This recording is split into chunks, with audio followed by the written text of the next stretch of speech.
Et là, nous avons la sortie des joueurs. Et nous avons les joueurs avec le capitaine Julien. Huberty. Julien Lassalle, suivi de François Dogareil, de Jean Balaguin et de Léo Welzer. Nous jouerons en gris aujourd'hui, puisque Vinay a ses couleurs bleu et noir. Une chose importante aussi, c'est que...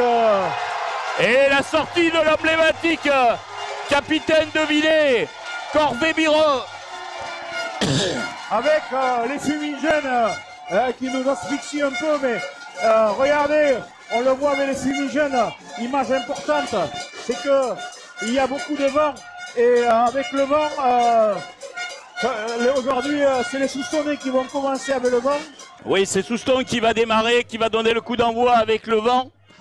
Vinay a choisi peut-être en gagnant le toss de jouer contre le vent. Et c'est Paul Bouquet qui fait un renvoi dans la zone 3 qui est récupéré par le numéro 14 qui n'est autre que Théo Hamelin. Un point d'ancrage côté Vinay. On va sortir le ballon. Non, c'est reparti avec le numéro 8 Koulibaly. Koulibaly qui crée un point de fixation. On se replace au côté défensif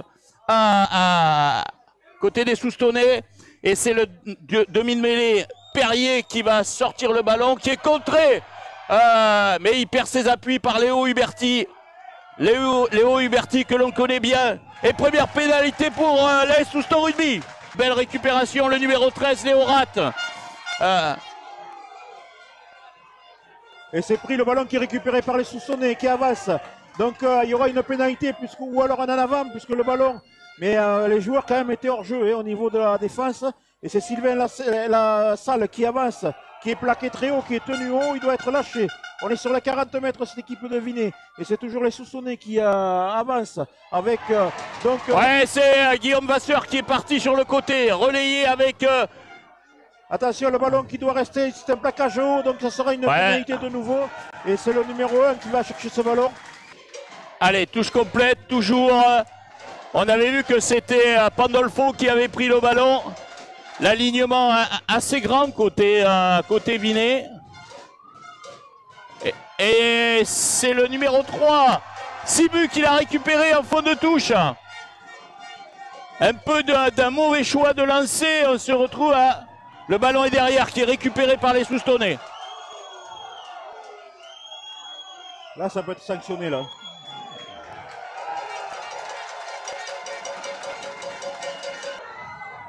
Monsieur l'arbitre. Allez, Guillaume Vasseur, qui fait un gros travail défensif, Guillaume Vasseur. Oui, tout le temps. Allez, et il y aura un avantage. Allez, Pierre Guilly. Le ballon est relevé, il faut vite avoir quelqu'un, mais Paul Bouquet veut repartir côté fermé avec Flo Montus qui casse un plaquage. Attention, Flo Montus, il est solide dans ce secteur. Ça va enchaîner encore avec Léo Welzer. Léo Welzer qui fait la passe pour François. Et il y aura un avantage en Courbenois. Et Théo Barada qui va tenter le drop. Qui passe à côté, mais il y avait l'avantage pénalité. Donc Souston qui revient à les 15 premiers joueurs qui étaient au complet. Avec un lancer, Welzer bien attrapé à deux mains. Et là la cocotte, qui se on voit Jean Balaguin, Benoît qui est bien positionné. Et ce sera une nouvelle pénalité. Mais on va la jouer, on joue l'avantage. Allez, en dos, Paul qui a essayé de prendre l'intervalle d'attaquer la ligne. Ça enchaîne encore avec Léo Huberty. Attention, ça avance. Le taureau de Souston. Le taureau de Souston. Sylvain Lassalle. Il y a Paul Bouquet qui se plaint au sol, qui est resté au sol et qui se plaint d'une épaule. Et François Dogareil qui est en forme internationale. François Dogareil. Attention, Souston a toujours l'avantage. Jean Balaguin qui remonte ce ballon. Le ballon qui est toujours pour les Soustonnais qui peut être... Et c'est Léo Huberty encore.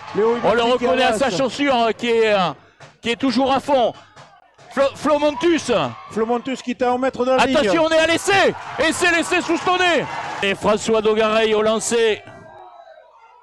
Très beau lancer récupéré par Jean Balaguin. Oui, c'est dommage parce que le lancement entre piliers, c'était pas mal, Jean-Pierre. Oui. Et puis bon, moi je ne sais pas si c'est si pas droit que ça. Hein, parce que nous on est en face. Oui, c'était pour nous c'était droit. Tout à l'heure il n'a pas vu un en avant qui était devant ses yeux. Donc on peut se permettre d'être un peu étonné.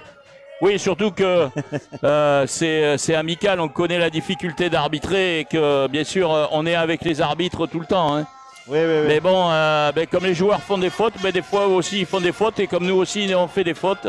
On revient donc sur le lancer. Donc là, ce coup-ci sur Vinet au même endroit. Allez, bien contré par Léo Valzer. Et c'est Flomontus. Alors attention, là ça avance. Ah. Et monsieur l'arbitre qui demande aux joueurs de repartir vers les vestiaires pour la mi-temps. Les deux équipes ont fait le choix de rester sur le terrain hein, pendant la mi-temps. Oui, après, parce que la mi-temps est courte, hein, on n'est pas en Fédéral 1. Et c'est parti pour cette deuxième mi-temps. Souston qui mène 16-0. Il y a un avantage pour Vinet. Attention, il peut y avoir une supériorité numérique. Le disque qui revient intérieur, qui fait la passe, mais qui est pris par Pierre Guilly. Ça circule côté Soustonnais en défense. Repénalité pour plaquage au haut. Allez, c'est une touche raccourcie, Benoît. Toujours avec Pandolfo. Pandolfo et Perrier qui fait un en avant. Ici, en plein centre, avec une introduction. Voilà, on voit la mêlée. Allez, la grosse poussée soustonnaise. Voilà, monsieur l'arbitre. Et que va faire Benjamin? Est-ce qu'il va décider de la prendre? Il a le vent. Moi, je la tenterai. Oui, moi, je la tente à 40 en face. Sylvain lui pose la question et Benjamin, ça arrive et il dit je la prends. Même s'il y a un peu de vent. Avec de nouveau une introduction pour cette équipe de Vinet et Souston qui s'est mis en place un peu trop tôt. Allez, ça joue vite avec Bianca pour Mandon. Mandon qui est pris. Est-ce que les Soustonnais étaient à 10 mètres? Je ne suis pas sûr.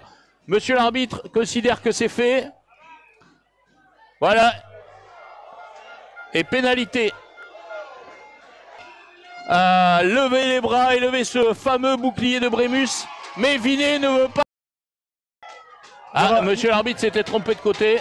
Oui, il y aura un avantage donc pour cette équipe de Vinet. Vinet qui porte le ballon, qui pousse.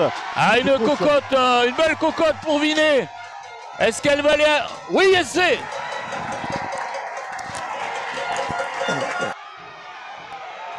Le ballon qui est sorti. Bien défendu. On est conteste. Ça défense. Pas de faute, pas de faute, pas de faute. Et pénalité pour Souston. Et oui, pénalité pour les Boarts. Oui, c'est Barada qui est allé mettre les mains.